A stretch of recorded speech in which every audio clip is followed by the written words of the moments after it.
So hello বন্ধুরা, welcome to POW academy. তো বন্ধুরা, তোমাদের জন্য একটি গুরুত্বপূর্ণ ভিডিও গ্রুপ ডির জন্য। আর সবাইকে হ্যাপি হোলি। আর আজকে যে ভিডিওটি থাকছে, এই ভিডিওটি মূলত 25টি প্রশ্ন থাকছে, গুরুত্বপূর্ণ প্রশ্ন তোমাদের জন্য, 100% কমনের প্রশ্ন।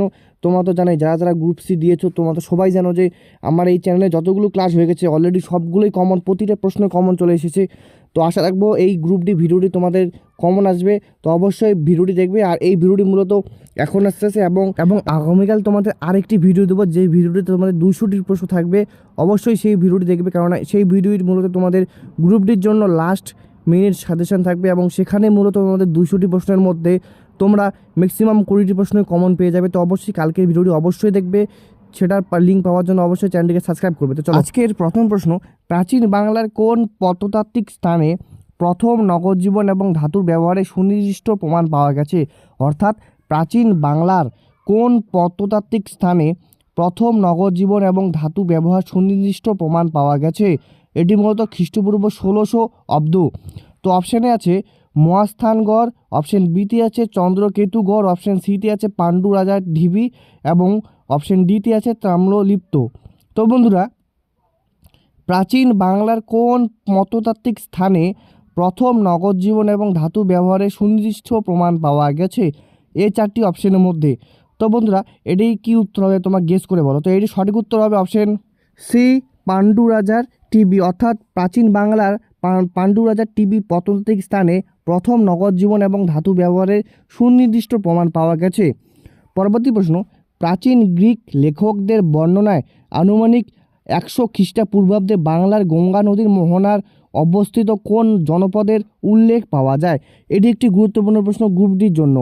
প্রাচীন গ্রিক লেখকদের বর্ণনায় আনুমানিক 100 খ্রিস্টাব্দে বাংলার গঙ্গা নদীর মোহনায় অবস্থিত কোন জনপদের উল্লেখ পাওয়া যায়?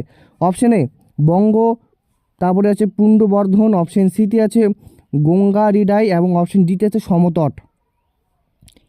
তো প্রাচীন গ্রিক লেখকদের বর্ণনায় আনুমানিক 100 খ্রিস্টপূর্বাব্দে বাংলার গঙ্গা নদীর মোহনায় অবস্থিত অপশন সি গঙ্গারিডাই জনপদের উল্লেখ পাওয়া গেছে বা উল্লেখ পাওয়া যায়। এটি একটি গুরুত্বপূর্ণ প্রশ্ন বন্ধুরা, অবশ্যই খাতা লিখে রাখবে। এই প্রশ্নটি তোমাদের গ্রুপটির জন্য আসতে পারে।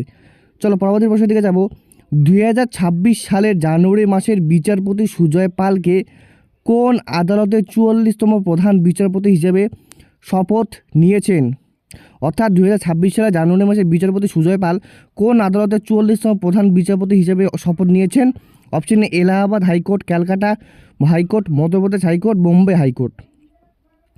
তো 2026 সালের জানুয়ারি মাসের বিচারপতি সুজয় পাল কোন আদালতের 44তম প্রধান বিচারপতি হিসেবে শপথ নিয়েছেন? সেটি হবে অপশন বি ক্যালকাটা হাইকোর্ট। অর্থাৎ ক্যালকাটা হাইকোর্টে সুজয় পাল তিনি 44তম প্রধান বিচারপতি হিসেবে তার শপথ নিয়েছেন। আশা করি প্রশ্নটি বুঝতে পারলে।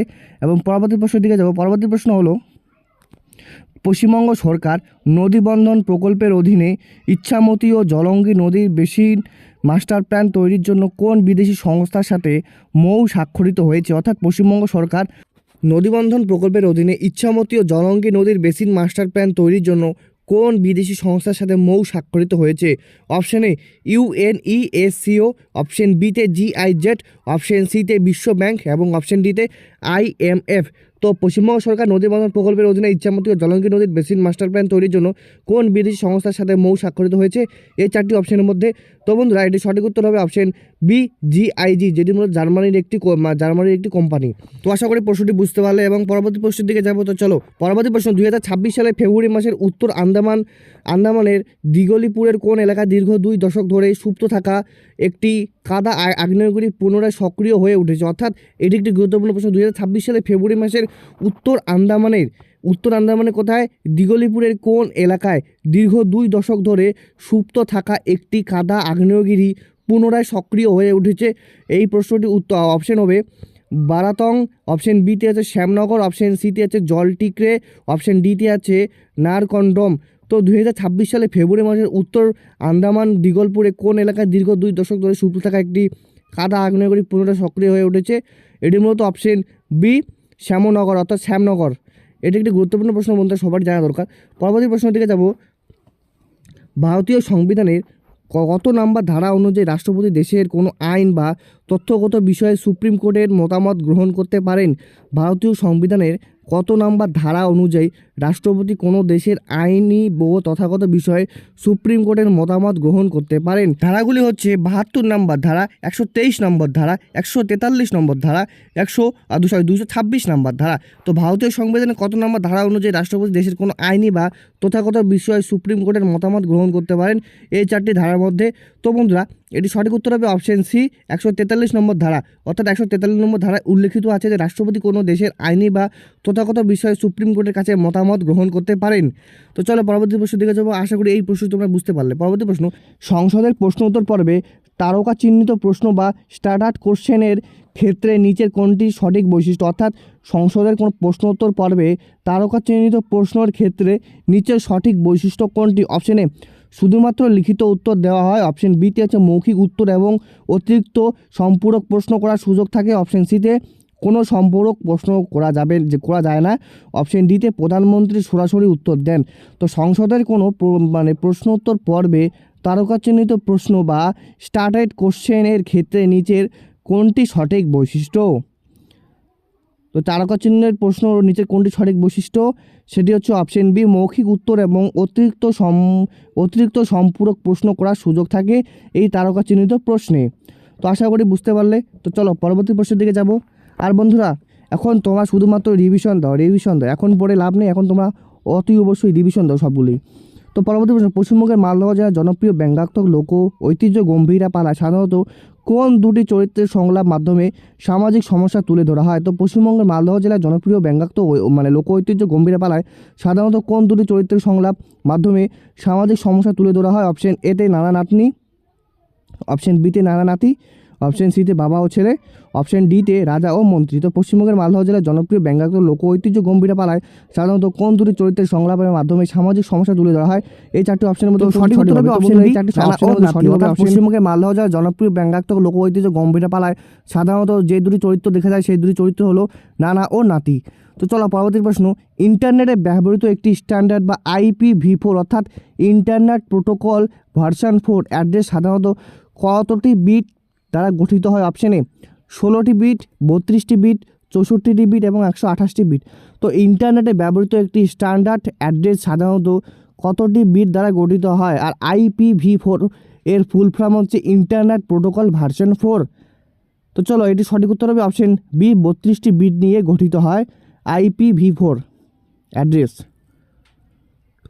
পরবর্তী প্রশ্ন, অলিম্পিক গেমসের ইতিহাসে ব্যক্তিগত ইভেন্টের একই আসরে দুটি পদকজয়ী প্রথম ভারতীয় মহিলা অ্যাথলিট হওয়ার গৌরব 2024 সালে কে অর্জন করেছেন? তো অলিম্পিক গেমসের ইতিহাসে ব্যক্তিগত ইভেন্টের একই আসরে দুটি পদকজয়ী প্রথম ভারতীয় মহিলা অ্যাথলিট হওয়ার গৌরব 2024 সালে কে অর্জন করেছেন? Option A PV Sindhu, option বিতে Mirabai Chanu, option C Manu Bhaker, option ডিতে সাইনা নেহওয়াল। তো অলিম্পিক গেমসের ইতিহাসে ব্যক্তিগত ইভেন্টে একই আসরে দুটি পদকজয়ী প্রথম মহিলা অ্যাথলিট হওয়ার গৌরব 2024 সালে কে অর্জন করেছেন? এটি স্পোর্টস থেকে একটি গুরুত্বপূর্ণ প্রশ্ন। এটি সঠিক উত্তর হবে অপশন সি, মনু ভাকের। পরবর্তী প্রশ্নের দিকে যাব। ভারতীয় সংবিধানের কততম সংশোধনের মাধ্যমে একই ব্যক্তিকে 2 বা ততোধিক রাজ্যের রাজ্যপাল হিসেবে নিয়োগ করার ব্যবস্থা করা হয়েছে? ভারতীয় সংবিধানে কততম সংশোধনের মাধ্যমে একই ব্যক্তিকে 2 বা ততোধিক রাজ্যের রাজ্যপাল হিসেবে নিয়োগ করার কথা বলা হয়েছে বা ব্যবস্থা করা হয়েছে? অপশনে প্রথম সংশোধনীতে, সপ্তম সংশোধনীতে, 42তম সংবিধান সংশোধনীতে, 44তম সংবিধান সংশোধনীতে।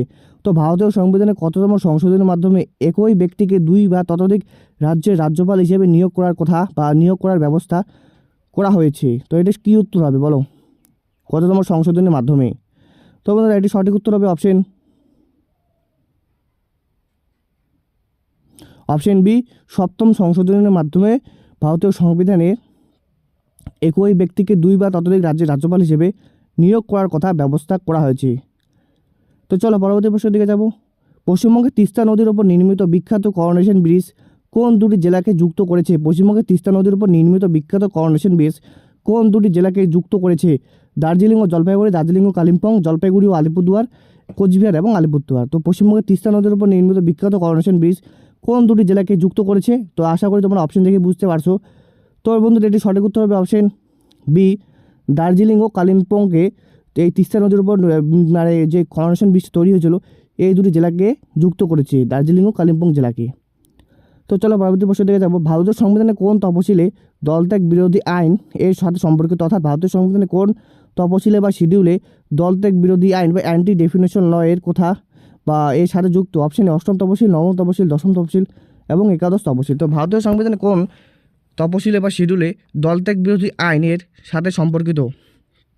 এটি মূলত অপশন সি দশম তফসিলে। পরবর্তী প্রশ্ন, রাজবংশী ভাষা ও সংস্কৃতির সার্বিক উন্নয়নের বিশেষ অবদানের স্বীকৃত স্বরূপ 2026 সালে কাকে পশ্চিমবঙ্গ সরকারের সর্বোচ্চ সম্মান বঙ্গবিভূষণ প্রদান করা হয়েছে? তো রাজবংশী ভাষা ও সংস্কৃতির সার্বিক উন্নয়নের বিশেষ অবদানের স্বীকৃতি স্বরূপ 2026 সালে কাকে পশ্চিমবঙ্গ সরকারের সর্বোচ্চ সম্মান মানে বঙ্গবিভূষণ প্রদান করা হয়েছে? নচিকেতা চক্রবর্তী, অনন্ত মহারাজ, মৃণাল গোসাই, অপশন ডি শিবাজী চট্টোপাধ্যায়। তো আশা করি অপশন দেখে বুঝতে পারছো, এটি মূলত অপশন বি অনন্ত মহারাজকে বঙ্গবিভূষণ প্রদান করা হয়েছে। ক্যালকাটা হাইকোর্টের বর্তমান 2026 সালের প্রধান বিচারপতির নাম কি? অর্থাৎ এই প্রশ্ন তোমাদের আগে করাইলাম। তো বন্ধুরা এটির উত্তর হবে অপশন সি বিচারপতি সুজয় পাল। তিনি 2026 সালের মানে বিচারপতি ক্যালকাটা হাইকোর্টে। এটি গুরুত্বপূর্ণ প্রশ্ন বন্ধুরা, অবশ্যই এটা তোমরা পরীক্ষার আগে একটু দেখে যাবে। পরবর্তী প্রশ্ন, পশ্চিমবঙ্গ সরকারের নদী বন্ধন প্রকল্পের অধীনে ইচ্ছামতি ও জলঙ্গি নদীর বেসিন মাস্টার প্ল্যান তৈরির জন্য কোন বিদেশি সংস্থার সাথে মৌ স্বাক্ষরিত হয়েছে? পশ্চিমবঙ্গ সরকারের নদী বন্ধন প্রকল্পের অধীনে ইচ্ছামতি ও জলঙ্গি নদীর বেসিন মাস্টার প্ল্যান তৈরির জন্য কোন বিদেশি সংস্থার সাথে মৌ স্বাক্ষরিত হয়েছে? অপশন এ ইউএনইএসসিও, অপশন বিতে আছে জিআইজেড, অপশন সিতে বিশ্ব ব্যাংক, অপশন ডিতে আইএমএফ। তো পশ্চিমবঙ্গ সরকারের নদীবন্ধন প্রকল্পের অধীনে ইচ্ছামতি ও জলঙ্গি নদীর বেসিন মাস্টার প্ল্যান তৈরির জন্য মূলত অপশন বি জিআইজি জার্মানির একটি বিদেশি সংস্থার সাথে মৌ স্বাক্ষরিত হয়েছে। পরবর্তী প্রশ্ন, উত্তর আন্দামান শ্যামনগর এলাকায় 2026 সালের ফেব্রুয়ারিতে কোন বিরল প্রাকৃতিক ঘটনার আকস্মিকভাবে ঘটেছিল? অপশন এ আগ্নেয়গিরি লাভা ও উদয়গিরণ, অপশন বিতে কাদা আগ্নেয়গিরির অগ্নুৎপাত, অপশন সিতে ভয়াবহ সুনামি, অপশন ডিতে বিশাল ভূমিধস। তো এই প্রশ্নটাও ছিল সামনে একটু ঘোরানো ছিল, তো এই প্রশ্নটা একটু ঘোরানো আছে, তো অবশ্যই মাথা রাখবে প্রশ্ন একই থাকবে, শুধু তোমাদের দেখতে হবে কি আছে ব্যাপারটা, বুঝলে? তো তোমরা সবই পারবে, তো অবশ্যই তোমরা অপশন সঠিক এবং প্রশ্নটি ভালো করে বুঝে পড়ে অ্যান্সার করবে। তো বন্ধুরা এটি তোমরা করাইছিলাম এটি আগেই, তো এটি হবে অপশন বি কাদা আগ্নেয়গিরির অগ্নুৎপাত। পরবর্তী প্রশ্ন, 2025 সালে চীনের ডিং লিরেনকে হারিয়ে 18 বছর বয়সী সর্বকনিষ্ঠ বিশ্ব দাবা চ্যাম্পিয়ন হওয়ার গৌরব কে অর্জন করেছেন? 2025 সালে চীনের ডিং লিরেনকে হারিয়ে 18 বছর বয়সে সর্বকনিষ্ঠ বিশ্ব দাবা চ্যাম্পিয়ন হওয়ার গৌরব কে অর্জন করেছেন? Vishwanath Anand, Rameshbabu Praggnanandhaa, option C D Gukesh, option C Arjun Erigaisi. তো 2025 সালের চীনের ডিং লিরেনকে হারিয়ে 18 বছর বয়সে সর্বকনিষ্ঠ বিশ্ব দাবা চ্যাম্পিয়নের গৌরব অর্জন করেছেন অপশন সি ডি গুকেশ।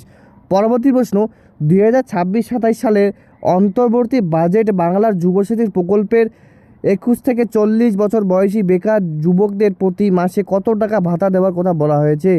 1000 টাকা, 1500 টাকা, 1200 টাকা এবং 2000 টাকা। তো 2026 সালের অন্তর্বর্তী বাজেটে ঘোষিত বাংলার যুবসাথী প্রকল্পের 21 বছর বয়সী বেকার যুবকদের প্রতি মাসে মূলত কত টাকা ভাতা দেওয়ার কথা বলা হয়েছে? সবাই পারবে, এটি মূলত হবে অপশন বি 1500 টাকা ভাতা দেওয়ার কথা বলা হয়েছে।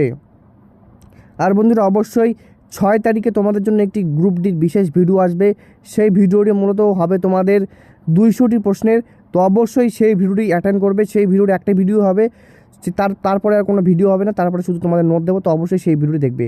পরবর্তী প্রশ্ন, 1905 সালের 20 জুলাই লর্ড কার্জন বঙ্গভঙ্গের কথা ঘোষণা করলেও এটি প্রকৃতপক্ষে কোন তারিখে কার্যকর করা হয়েছিল?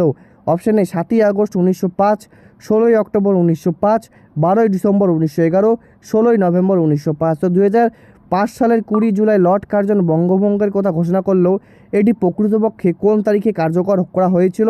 এই অপশনগুলির মধ্যে তো বন্ধুরা এটি সঠিক উত্তর হবে, 16ই অক্টোবর 1905, অর্থাৎ 1905 সালে 20 জুলাই লর্ড কার্জন বঙ্গভঙ্গের কথা ঘোষণা করলেও এটি প্রকৃতপক্ষে মূলত 16ই অক্টোবর 1905 সালে কার্যকর হয়। পরবর্তী প্রশ্ন, আমরা লাস্ট প্রশ্ন, 1857 সালের মহাবিদ্রোহে কানপুরে বিশেষ ব্রিটিশদের বিরুদ্ধে কে নেতৃত্ব দিয়েছিলেন? 1857 সালে মহাবিদ্রোহে কানপুর থেকে ব্রিটিশদের বিরুদ্ধে কে নেতৃত্ব দিয়েছিলেন? লক্ষ্মীবাঈ, নানা সাহেব, বাহাদুর শাহ জাফর, হজরত মহল। তো 1857 সালে মহাবিদ্রোহে কানপুর থেকে ব্রিটিশদের বিরুদ্ধে কে নেতৃত্ব দিয়েছিলেন? অপশন বি, নানা সাহেব নেতৃত্ব দিয়েছিলেন। তো বন্ধুরা আজকের ভিডিও এতটুকু, আশা করব ভিডিওটি ভালো লেগেছে।